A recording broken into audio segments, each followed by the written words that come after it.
Graça e paz, queridos. Que bom que estamos juntos mais uma vez para estudarmos a palavra de Deus e meditarmos na sua santa verdade.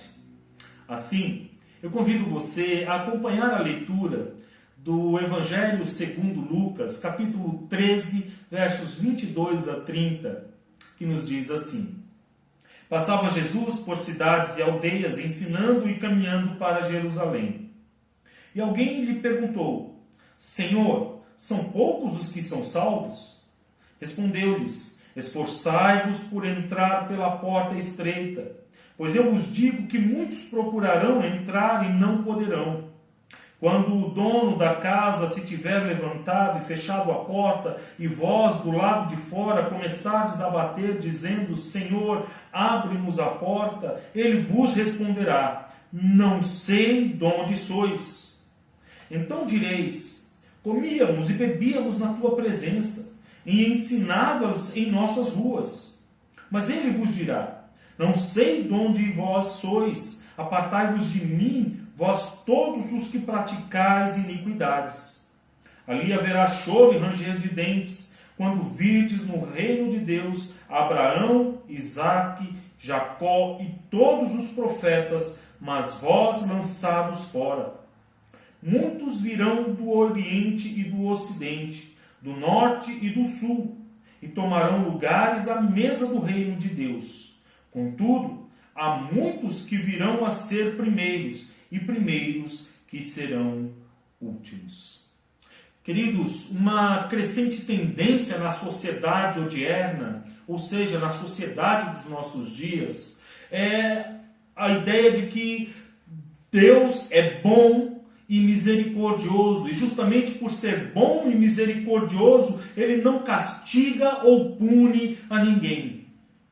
Assim sendo, essas pessoas defendem que o conceito de que Deus punirá e castigará pecadores rebeldes, lançando-os no fogo do inferno por toda a eternidade, é algo que não se coaduna com esse amor, com essa bondade, com essa misericórdia de Deus. Algo muito parecido era ensinado pelos escribas na época de Jesus, pois eles afirmavam que a totalidade do povo de Israel deveria ser salva, e que a totalidade do povo de Israel seria completamente perdoada por Deus, independente dos seus pecados, independente do que tivessem feito contra o Senhor, independente de sua maldade, de sua rebeldia, independente da sua culpa. E eles faziam isso fundamentados no texto de Isaías, capítulo 60, verso 21. Contudo, o texto de Isaías 60, 21 não está dizendo que a totalidade do povo judeu seria salva. Acompanhe comigo a leitura, por favor, de Isaías 60, 21. Ele nos diz assim: Todos os do teu povo serão justos, para sempre herdarão a terra, serão renovos por mim plantados, obra das minhas mãos, para que eu seja glorificado. Aqui, queridos, Isaías não está dizendo que toda a população ou toda a nação de Israel será salva, independente da sua culpa, independente da sua rebeldia e dos seus pecados. O que, na verdade, Isaías está fazendo aqui é um contraste com a situação com que Israel estava se encontrando nesse momento. Israel havia recebido um prenúncio de juízo divino. Eles seriam levados para o cativeiro babilônico, iriam sofrer durante 70 anos como escravos. As pessoas que seriam levadas para fora da sua terra, para longe dos seus entes queridos, sofreriam as penas do seu pecado, da sua culpa. Isaías aqui no verso 21 está na verdade fazendo um contraste com essa realidade que haveria de se abater sobre o povo. Ou seja, quando eles fossem restaurados pelo Senhor, eles então seriam cuidados com amor, com misericórdia, com a bondade desse Deus que é tudo isso. que é amor, que é misericórdia, que é bondade, que é santo, mas também que é justo. Um Deus que não poderia jamais permitir que o pecado humano ficasse sem punição, que a rebeldia do homem ficasse sem punição. Por isso ele enviou Jesus Cristo para morrer sobre a cruz e pagar pelo pecado de todos aqueles que se entregam a Ele, confiando no seu amor, confiando na sua misericórdia, confiando na sua bondade, reconhecendo a sua culpa e o seu pecado, e lançando tudo isso aos pés da cruz. Por amor, Deus enviou Jesus para receber a culpa que era minha e que era sua, para receber a culpa daqueles que o próprio Deus escolheu antes da fundação do mundo, conforme ensina o apóstolo Paulo em Efésios capítulo 1. Ora, quando Jesus morreu sobre a cruz, ele recebeu sobre si mesmo todo o peso do nosso pecado, toda a justiça de Deus que deveria vir sobre nós, sobre mim e sobre você. E ele se fez maldição, diz o apóstolo Paulo, se fez maldição em nosso lugar. Ele recebeu o nosso castigo.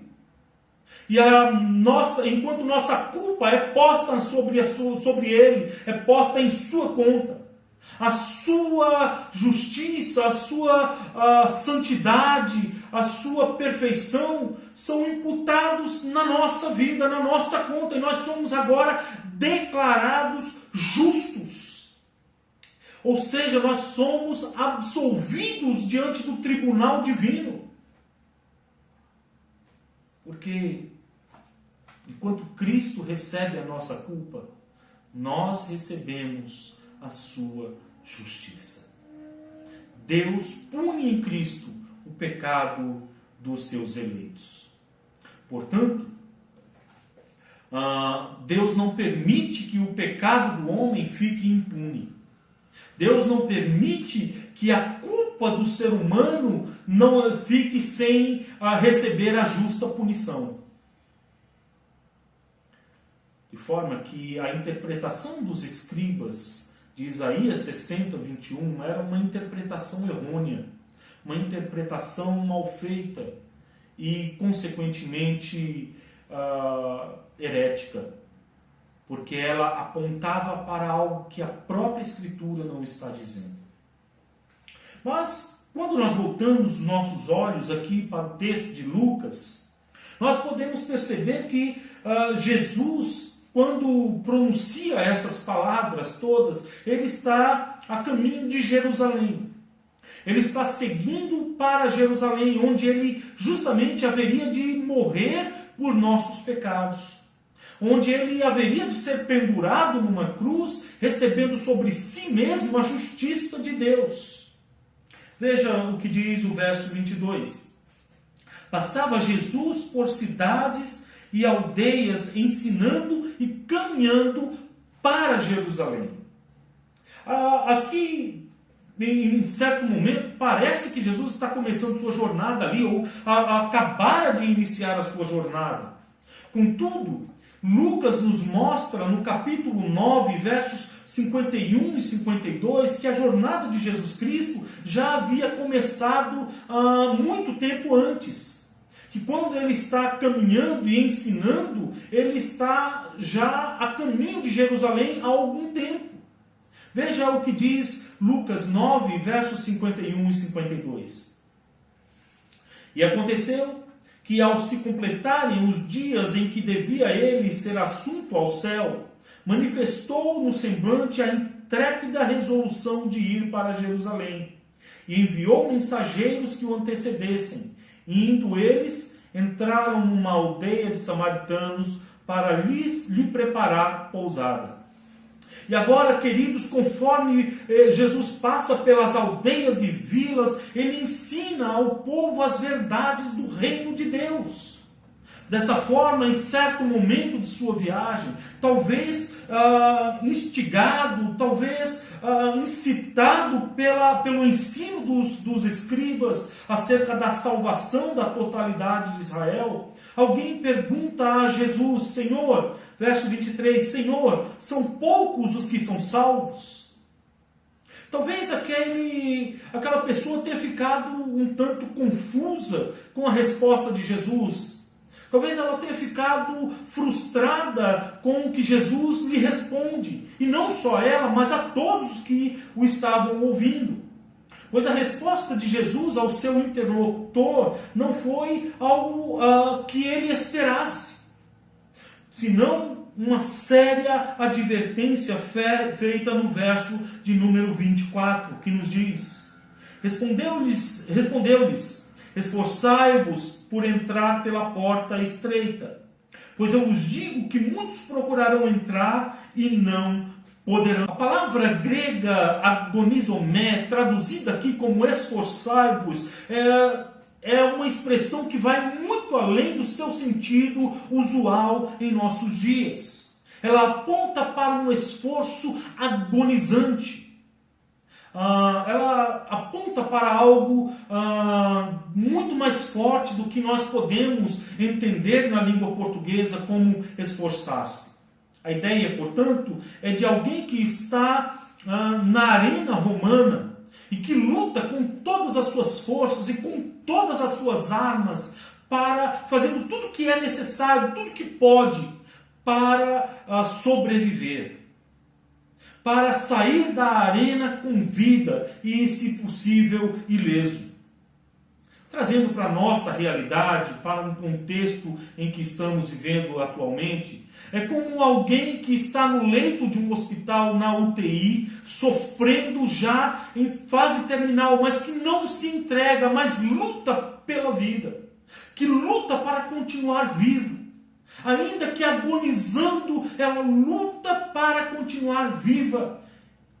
Essa ideia da palavra grega agonizomé, que é traduzida aqui como esforçai-vos. Contudo, queridos, é preciso dizer que Jesus não está afirmando que a salvação é resultado do esforço humano, que a salvação, de alguma forma, depende do meu esforço para alcançá-la. Que a salvação virá a mim ou será mantida por mim através dos meus atos, através daquilo que eu faço. Senão, que a salvação é obra de Deus. É Ele quem concede gratuitamente.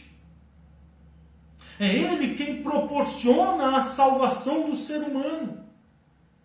É Ele quem nos conduz a Cristo e por meio de Sua palavra.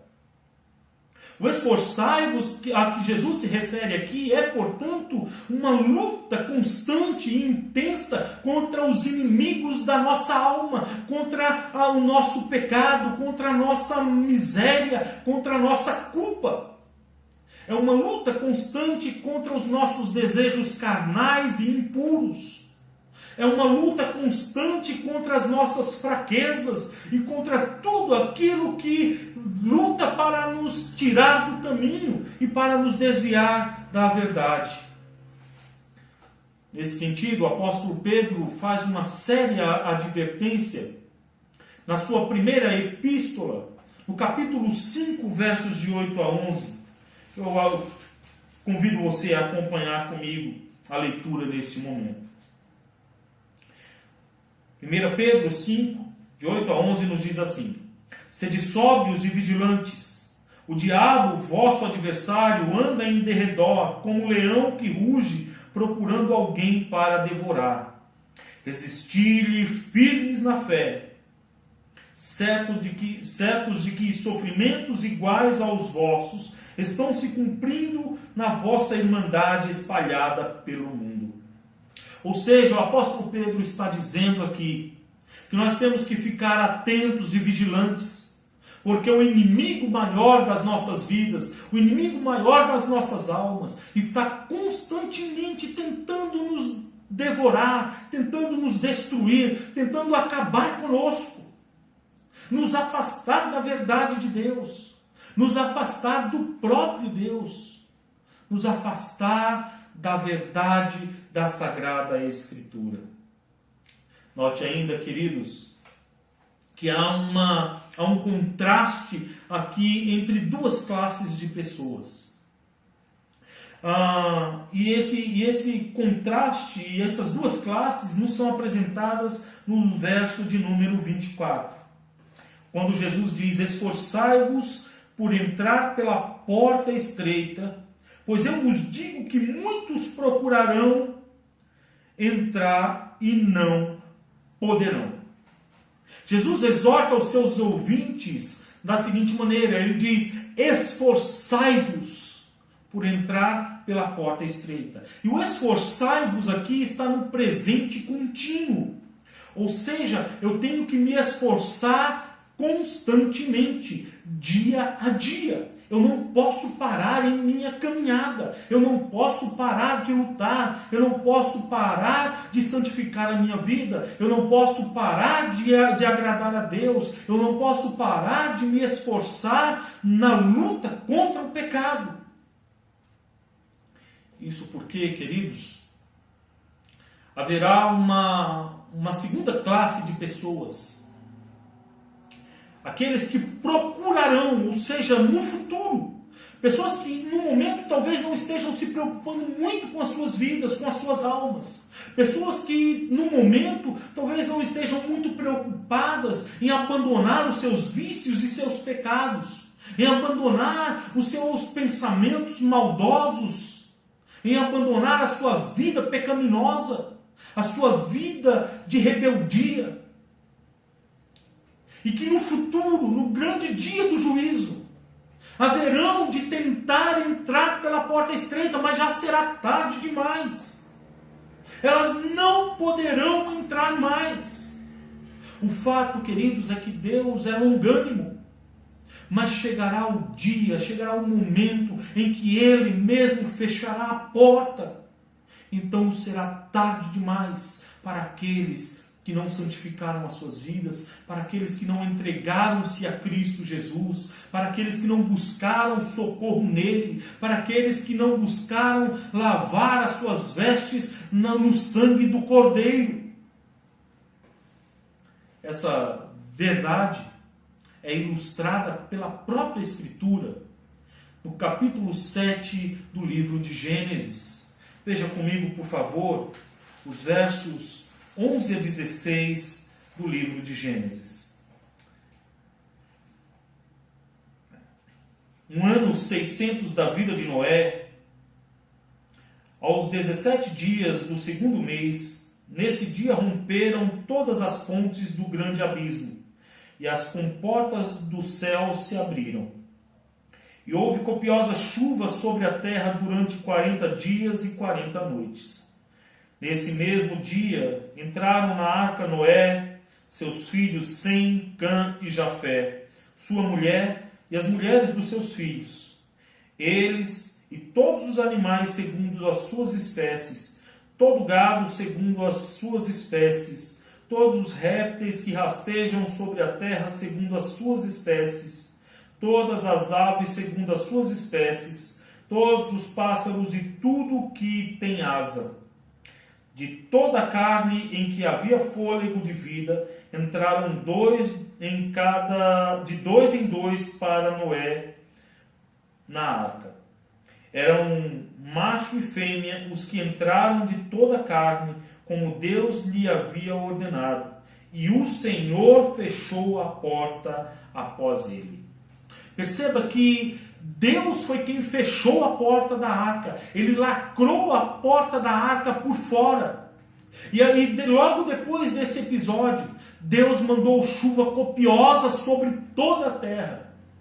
Deus mandou muita chuva, mandou um dilúvio sobre a face da terra e que eliminou completamente toda a vida, com exceção daquelas que estavam preservadas dentro da arca. E essa mesma realidade haverá de tomar conta da humanidade no futuro, quando Jesus Cristo voltar, não mais como Salvador, mas como juiz. Naquele grande dia em que ele há de separar os santos dos profanos. Aqueles que amam a Deus daqueles que não amam a Deus. Os justos dos ímpios. Aquele grande dia em que ele há de julgar vivos e mortos, conforme ensina o apóstolo Paulo. Tal verdade é ilustrada pelo próprio Senhor Jesus Cristo nos versos 25 a 28. Veja comigo, por favor. Quando o dono da casa se tiver levantado e fechado a porta, e vós do lado de fora começardes a bater, dizendo: Senhor, abre-nos a porta, ele vos responderá: não sei de onde sois. Então direis: comíamos e bebíamos na tua presença e ensinavas em nossas ruas.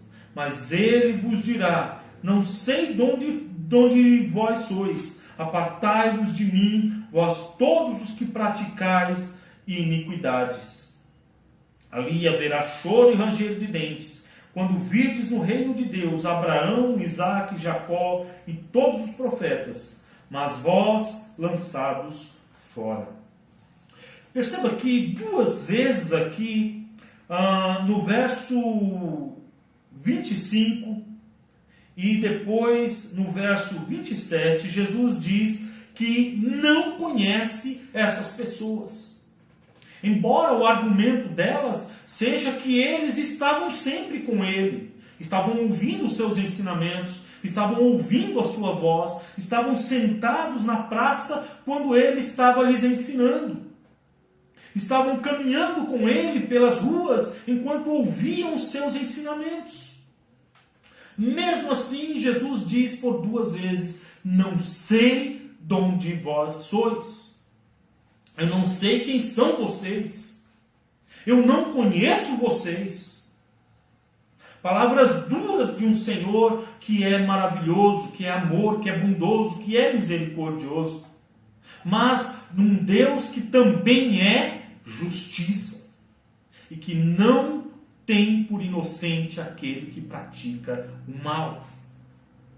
Jesus aqui se compara, portanto, com um homem sábio que sai às ruas de sua cidadela e ensina os que ali estão.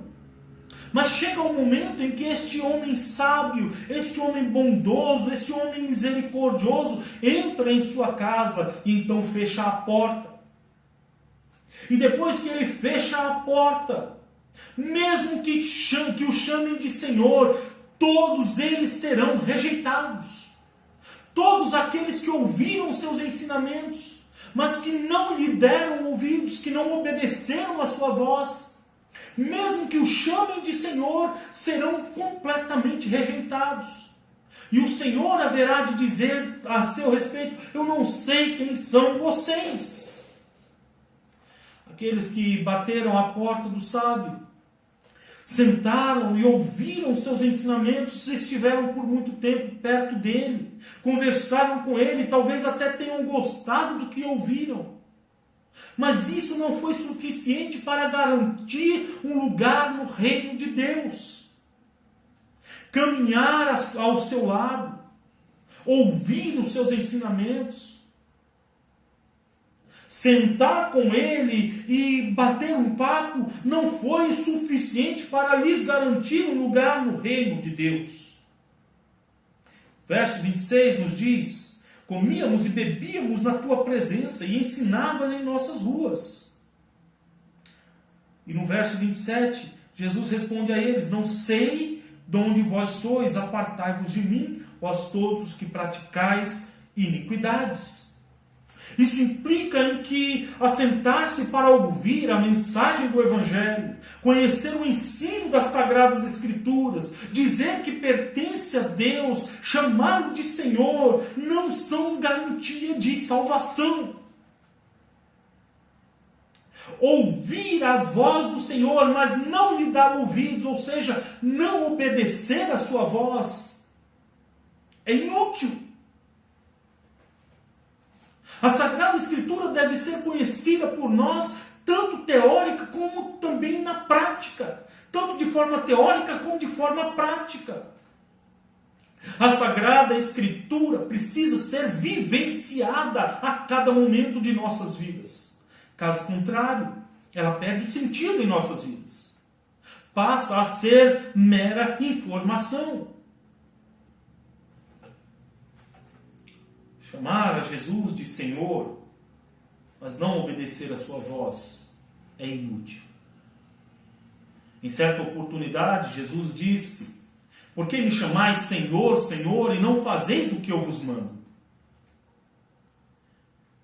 De forma que quando nós chamamos a Jesus de Senhor, nós estamos intrinsecamente afirmando que nós somos seus escravos, que nós pertencemos a Ele e não mais a nós mesmos, que nós vivemos para satisfazer as vontades dEle, o propósito dEle, o desejo dEle, e não mais os nossos próprios desejos, não mais a nossa própria vontade, não mais os nossos próprios propósitos. A salvação, queridos, é resultado da graça divina, manifestada ao pobre pecador que é conduzido pelo Espírito Santo ao verdadeiro arrependimento e fé em Jesus Cristo. Contudo, isso não implica em que nós não temos responsabilidades para com a nossa salvação. Eu tenho afirmado há muito tempo já que a responsabilidade, que a soberania divina não anula a responsabilidade humana. A soberania divina não anula o meu papel como homem. O mesmo Deus que me santifica é aquele quem diz: santificai-vos. Aquele Deus que me perdoa é Ele mesmo quem diz: perdoai. O Deus que demonstra misericórdia para comigo é o mesmo Deus que me ordena a ter misericórdia. Portanto, a sua soberania não anula a minha responsabilidade. Ademais disso, um aspecto muito importante em todo esse contexto é o fato de que Jesus aqui está falando também de acontecimentos escatológicos. Ou seja, ele está falando de coisas que haverão de acontecer no último dia. Coisas que haverão de acontecer quando ele voltar na sua glória, para julgar vivos e mortos. Conforme ensina o apóstolo Paulo em 2 Timóteo, capítulo 4, verso 1. O Senhor Jesus Cristo está apontando aqui para coisas futuras. Ele está apontando para aquele glorioso dia em que Ele haverá de voltar como juiz dos homens, não mais como seu Salvador, não mais para livrá-los do seu pecado, não mais para morrer na cruz em seu lugar, mas para julgá-los por todos os seus atos, mas para julgá-los por seus pecados, para julgá-los por suas atitudes, por suas intenções, por seus pensamentos, por suas vontades. Veja que os versos 28 a 30 apontam para essa realidade futura, quando aqueles que acreditavam serem merecedores da salvação verão pessoas vindas dos 4 cantos da terra e ocuparão lugar no reino de Deus. Ali haverá choro e ranger de dentes, quando virdes no reino de Deus Abraão, Isaque, Jacó e todos os profetas, mas vós lançados fora. Muitos virão do oriente e do ocidente, do norte e do sul, e tomarão lugares à mesa do reino de Deus. Contudo, há muitos que virão a ser primeiros, e primeiros que serão últimos. O choro e ranger de dentes tratado, apontado aqui no verso de número 28, ali haverá choro e ranger de dentes quando virdes no reino de Deus Abraão, Isaque, Jacó e todos os profetas, mas vós lançados fora. Esse choro e ranger de dentes aqui não é de sofrimento, senão de ódio. De ódio contra o Senhor, que agora está punindo o pecado daqueles que, em sua rebeldia, o rejeitaram. Aqueles que preferiram viver a sua vida conforme os seus propósitos. E não deram ouvidos ao Senhor, não deram ouvidos à sua palavra. Pessoas que se achavam merecedoras do reino de Deus, que acreditavam serem justas, que acreditavam serem puras e merecedoras da salvação. Mas que verão outros que talvez tenham pecado durante muito tempo, mas que em um determinado momento de suas vidas se arrependeram da sua culpa, se arrependeram das suas maldades, se arrependeram dos seus erros e se voltaram para Cristo, buscando libertação e transformação de suas vidas, buscando em Cristo a redenção. Essas pessoas que assim procedem encontram um lugar na mesa do reino, encontram um lugar no reino de Deus, enquanto que aquelas outras que se achavam tão cheias de si, tão autossuficientes, achando serem merecedoras da salvação, essas serão deixadas fora do reino, serão lançadas no fogo eterno e sofrerão eternamente por seus pecados, porque não se arrependeram dos seus pecados, porque não reconheceram a sua necessidade de um Salvador, porque não passaram a viver na dependência desse Salvador. Jesus aqui está apontando de forma efetiva para os judeus. Eles achavam serem merecedores da salvação, acreditavam serem justos e, portanto, dignos de serem redimidos, por serem simplesmente judeus. Mas essas pessoas verão outros vindos de todas as partes do mundo, gentios desprezados por eles, ocupando um lugar no reino, ocupando um lugar na mesa do reino de Deus. Os convidados, isto é, os judeus, os primeiros, não vieram à festa, não tiveram compromisso com seu anfitrião. Assim, os desprezados e ignorados gentios, os últimos, tomaram seu lugar. O que fica evidente é que não é pela nacionalidade, mas pela fé em Jesus que o homem alcança a salvação. Pois, como afirmou o próprio Senhor Jesus em Mateus 20,16, os últimos serão primeiros e os primeiros serão últimos, porque muitos são chamados, mas poucos escolhidos. Nesse momento, muitos têm sido chamados, estão sendo chamados pela pregação do Evangelho, pela pregação da palavra de Deus. Mas poucos serão escolhidos. Poucos ouvirão a voz do Evangelho a lhe chamar. Apenas aqueles que realmente reconhecem a sua culpa, a sua maldade, o seu pecado e a sua necessidade de um Salvador. Apenas estes receberão de fato redenção. Apenas estes receberão de fato libertação e serão salvos. Estes que assim procedem, serão admitidos à mesa do banquete, à mesa do reino de Deus, enquanto aqueles tão cheios de si, tão autossuficientes, serão lançados fora. Quando Jesus voltar ou a vida destes se findar, a porta da salvação será fechada e não mais poderão entrar por ela. A questão, queridos, é que há pessoas que dizem não precisar de Deus, ou que negligenciam a oferta da salvação.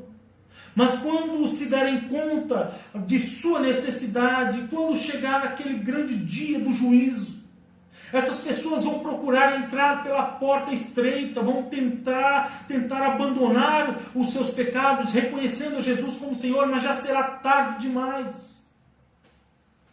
Por outro lado, aos que presentemente procuram, mas também não encontram, pois procuram no lugar errado, buscam a salvação em seu nacionalismo, na ciência ou ainda nas filosofias humanas. Pessoas que continuarão a procurar, mas jamais encontrarão, pois preferem a porta larga, a porta por onde podem passar tranquilos, levando consigo a bagagem de seus pecados, levando consigo a bagagem da sua rebeldia, levando consigo a bagagem da sua maldade, levando consigo a bagagem da sua culpa. Por isso, devemos atentar seriamente para a advertência feita por Jesus em Mateus capítulo 7, verso 13, quando ele diz: entrai pela porta estreita, larga é a porta e espaçoso o caminho que conduz para a perdição, e são muitos os que entram por ela. Ou seja, há muitas pessoas que preferem passar pela porta larga, levando consigo os seus desejos, suas vontades, seus pecados, o seu estilo de vida. Porque para passar pela porta estreita, você não consegue levar nada. Você não consegue levar coisa alguma. Porque ela é apertada. Você tem que passar nela com dificuldade. Você tem que abandonar toda a sua carga de pecado, de vontade, de culpa, de miséria para trás. Tem que deixar tudo isso para trás, para que você possa entrar pela porta estreita. De forma, queridos, que a pergunta feita por aquele interlocutor de Jesus não deveria ser se seriam poucos os que seriam salvos, mas se ele mesmo estava entre os que seriam salvos. A minha pergunta a você nesse momento é: você está entrando pela porta estreita ou pela porta larga? Você está entre os que são salvos ou entre os que se perderão por toda a eternidade e que sofrerão o castigo de um Deus justo, mas que também é amor e que te dá hoje a oportunidade de arrependimento? Qual das duas portas você está entrando? Por qual delas? A porta estreita ou a porta larga? Caminhando para o fim, em frente às verdades aqui expostas, precisamos ressaltar pelo menos duas verdades aqui para a nossa edificação e para a aplicação na nossa vida. Em primeiro lugar, não podemos simplesmente passar pela vida das pessoas sem mostrar-lhes a verdade do Evangelho. Você que um dia reconheceu o seu pecado, abandonou a sua culpa, abandonou o seu pecado, o seu estilo de vida pecaminoso e passou a seguir a Jesus Cristo, e que tem vivido para Jesus, você não pode passar pela vida das pessoas de forma misteriosa, como se fosse um fantasma, sem anunciar a elas a verdade do Evangelho. Você precisa se preocupar com aqueles que ainda não encontraram a Cristo, que ainda não reconheceram a sua culpa e que precisam de salvação. Anuncie a essas pessoas a verdade do Evangelho. Caminhe com elas. Faça discípulos de Jesus. Seja um verdadeiro seguidor de Cristo. Reproduza os seus ensinamentos. E leve com você muitas vidas no caminho da salvação. Em segundo lugar, olhando para nós mesmos, faz-se necessário agonizarmos, lutarmos com todas as nossas forças para também entrarmos pela porta estreita. Simplesmente ouvir a palavra de Deus e chamar Jesus de Senhor, sem real submissão aos seus ensinamentos, não garantirá lugar no reino. Assim como não garantiu aqueles que ouviram as palavras daquele homem sábio, mas que não foram obedientes à sua voz. Nossa autojustiça não poderá salvar-nos. Ela não poderá livrar-nos do fogo do inferno. Nossas desculpas não nos isentam da justiça divina. Há pessoas que são feito aquela novela Gabriela, E aquela música que diz: eu nasci assim, você sempre assim, eu sou assim. Nós nascemos em pecado, é verdade. Fomos escravos do pecado. Mas um dia Cristo morreu por nós na cruz. E nos livrou do peso do pecado. Ele imputou sobre nós a sua justiça, nos dando a salvação, nos dando a oportunidade de sermos livres e sermos salvos. Portanto, alguém que verdadeiramente ouviu a voz do Senhor, e que ama o Senhor, e que quer ser seguidor de Cristo, tem que abandonar o seu próprio estilo de vida. O apóstolo Paulo disse: porque para mim o morrer é Cristo, o viver é Cristo. E para você, e para mim, o que é viver? Pensemos nisso, reflitamos sobre isso e mudemos o nosso comportamento para a glória do nosso Senhor.